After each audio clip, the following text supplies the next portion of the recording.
नमस्कार मंडळी. चला आता आपण जेव्हा शारदा कन्यामध्ये कशा चाललो तर माझ्या स्कूलमध्ये प्रोग्राम आहे, गेट टुगेदर. आणि त्यात आम्ही सर्व फ्रेंड्स मिळणार आहे, सरांचे भाषण होणार आहे, कोणाचा डान्स होणार आहे. तर असे काही प्रोग्राम ठरले आहे. त्यानंतर आमच्या मॅडमसोबत भेटलो, क्लासरूममध्ये गेलो, थोडे फोटोज वगैरे काढले आणि खूप एन्जॉय केला.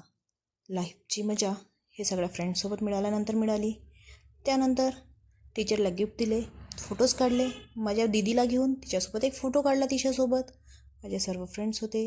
त्यानंतर आणखी मॅडमसोबत टीचरसोबत आमच्या गोष्टी केल्या. त्यांच्यासोबत गप्पा गोष्टी करून खूप छान वाटलं मनाला.